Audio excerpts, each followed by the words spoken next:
Olá! Hoje eu vou dar uma dica para você que, assim como eu, gosta de costurar sintéticos e tecidos. Bom, primeiro é se organizar na sua agenda. Tenha um dia específico para costurar tecido e um dia específico para costurar sintético. Por exemplo, a minha demanda aqui hoje é muito mais para sintético, então eu costuro de segunda a quinta sintético e deixo a minha máquina toda preparada. E na sexta-feira eu vou costurar tecido. Hoje eu vou fazer um monte de máscara. E aí eu vou arrumar a minha máquina para que ela tenha a configuração própria para costura de tecido, que é uma costura muito mais leve. Bom, a primeira dica que eu vou te dar é agulha, né? Você sabe que a gente precisa usar agulhas diferentes para esse tipo de material.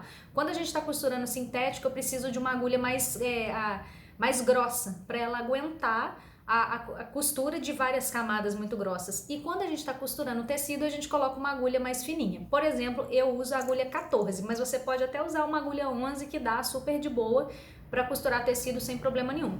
E aí, como eu fico nessa troca-troca de agulha, e geralmente eu não gasto as horas úteis dessa agulha, porque você sabe que a agulha tem vida útil, né? Essas agulhas todas, de acordo com o fabricante, elas podem ser usadas durante 8 horas seguidas de costura. Como eu não sento aqui e costuro às 8 horas, eu gasto muito tempo, muito mais tempo, inclusive, cortando e depois passando e organizando os pedidos do que realmente costurando, eu não preciso trocar todos os dias, né? Eu não vou costurar aqui de 8 da manhã às 6 da tarde. Então eu guardo as minhas agulhas para até ter mais ou menos esse tempo útil, né? Eu vou calculando mais ou menos aqui o tempo que eu gastei, então vai depender do seu volume de trabalho aí para você trocar. Você calcula mais ou menos essas 8 horas, porque você já vai sentir que a costura fica um pouco mais sofrida, principalmente em sintético, tá? E aí você descarta a sua agulha. Inclusive, vou dar uma dica para vocês, eu gosto de comprar esse tipo de agulha aqui, essa marca, porque na hora que eu vou usando a agulha, eu vou guardando ela aqui de volta e presta atenção como que eu coloco aqui, ó. Deixa eu ver se vai focar. As que estão com a cabeça para baixo, com a ponta da agulha para baixo, são as que eu não usei ainda. E as que estão com a pontinha viva para cima, deixa eu ver se eu consigo mostrar, que não tá focando. Ó. Acho que assim vai ficar mais fácil de ver, ó. E as que estão com a pontinha pra cima, eu sei que são as agulhas que eu já usei. E aí depois que eu encho ela toda aqui, ó, eu jogo a caixinha inteira fora com todas as agulhas aqui. Eu sei que eu já usei todas. Então fica essa dica pra vocês. De comprar essa aqui, eu gosto, além de gostar da marca, ela tem essa facilidade de você poder descartar sem machucar, né, o catador de lixo, de furar o saquinho, de ter esses problemas. E a outra dica que eu vou te dar é que você tire a sua agulha quando você vai trocar. Por exemplo, agora eu tô tirando uma agulha 21, que eu tava costurando uma camada bem grossa, e vou colocar uma 14. E aí eu guardo as minhas etiquetas com um pedacinho de fita crepe assim. Vamos ver se aparece. Não dá pra ver, mas esse númerozinho aqui é 14, é a identificação da minha agulha, né, da agulha que eu tô guardando. E aí eu coloco no cabo, eu não coloco na ponta, porque senão fica o resíduo da cola da fita crepe aqui e ela pode atrapalhar, pode não, com certeza vai atrapalhar a sua costura. Então eu guardo assim, já identificando, porque aquele escritinho que tem aqui é muito miudinho, né, depois ficar procurando e olhando qual que é muito mais difícil. Então guarda essa diquinha aí. E eu coloco essas agulhas que estão em uso nessa caixinha que fica aqui na lateral da máquina industrial. Deixa eu ver se eu consigo mostrar pra vocês. Nessa caixinha aqui, ó, que fica na máquina industrial. Eu deixo elas ali porque eu sei que elas estão em uso e já sei na minha cabeça. Eu não anoto em lugar nenhum, não. Eu já sei na minha cabeça que é a agulha que tá em uso e sei mais ou menos o tempo já que eu tô usando. Ó, por exemplo, essa é a 16 e ela tá aqui. Nossa, mas não foca, né, gente? Mas essa é a 16, então eu sei exatamente quais são as agulhas que eu tenho em uso e as que eu não uso mais, que eu já vou descartar, eu já ponho aqui de cabecinha pra cima, com a pontinha pra cima e já sei que elas estão usadas. Então agora a gente vai configurar a nossa máquina, muito tranquilo, tá? Eu vou pegar a minha chavinha de fenda e vou desatarrachar essa agulha aqui. Essa agulha eu usei bem pouco, dá pra eu usar ainda. Vou deixar ela aqui na lateral, daqui a pouco eu vou colocar a fita crepe nela. E vou pegar a minha agulha 14. Ó, tiro a minha fita crepe. E vou colocar com essa barriguinha aqui, ó. Vocês vão ver que a agulha tem uma barriguinha. Então é essa barriguinha que vai ficar pro meu lado direito. esse é o lado que a gente coloca a agulha na máquina industrial. Se você colocar do outro lado, você vai ver que a linha começa a arrebentar na hora que você começa a costurar. Então, se acontecer da sua linha estar arrebentando muito, provavelmente a sua agulha está errada.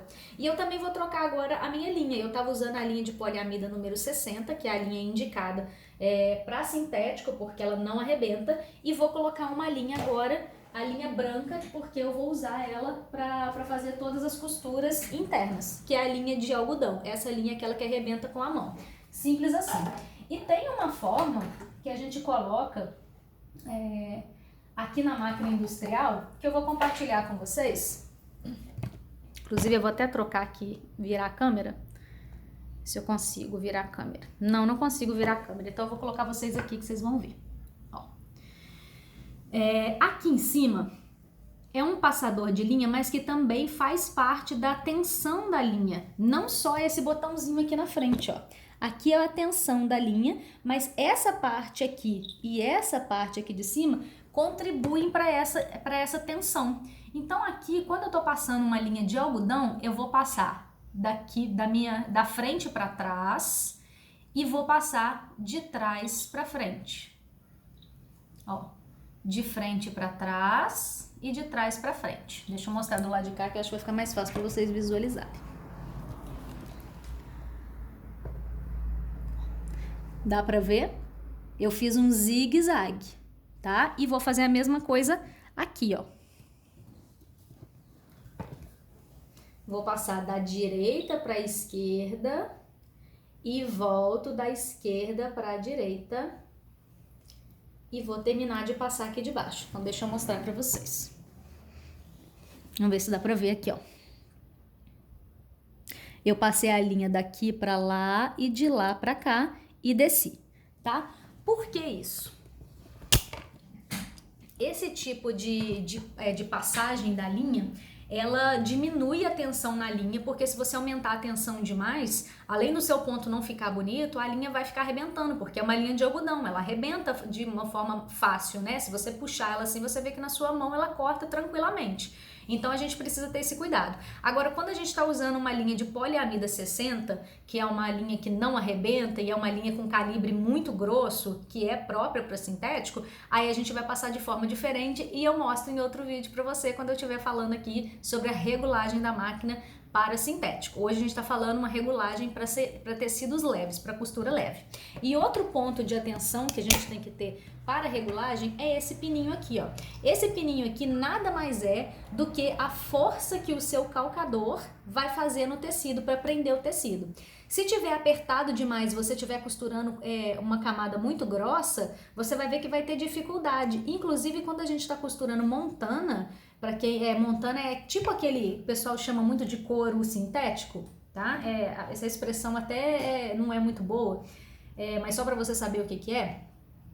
Quando a gente está costurando montana e esse botãozinho aqui, esse calcador tá fazendo muita pressão, o que que acontece com o montana? Ele fica todo marcado com os dentinhos aqui, porque é os dentinhos que puxam o material. Então, se esse pé estiver apertando muito o material, ele vai marcar. Só que quando a gente está costurando camadas finas, a gente precisa que aperte, porque senão o dentinho não consegue empurrar o nosso material lá para trás. Então, aqui, ó, eu vou soltar essa travinha e vou apertar até o número 1 lá embaixo, ó. Chegou no número 1, eu venho de novo com a travinha, tá? E aí você pode falar assim, Nicole, a minha máquina é uma máquina doméstica, ela não tem isso. Então você não precisa se preocupar com isso. Quando a gente for costurar montana, eu vou gravar um vídeo específico de montana para você aprender como que costura sem marcar o montana, tanto na máquina doméstica quanto na industrial. Então eu espero que vocês tenham gostado dessas dicas aqui de passagem de linha e essa pressão do calcador, essa regulagem na sua máquina e como você armazena essa agulha, tempo de uso dela. Se você gostou do vídeo, dá um joinha aqui e compartilha com quem está começando a costurar, que essas dicas são primordiais. Se você já sabe isso desde o início da sua costura, pode ter certeza que a sua evolução vai ser muito rápida, você vai fazer peças cada vez mais perfeitas e vai vender muito mais. Então é isso, um beijo, até o próximo vídeo.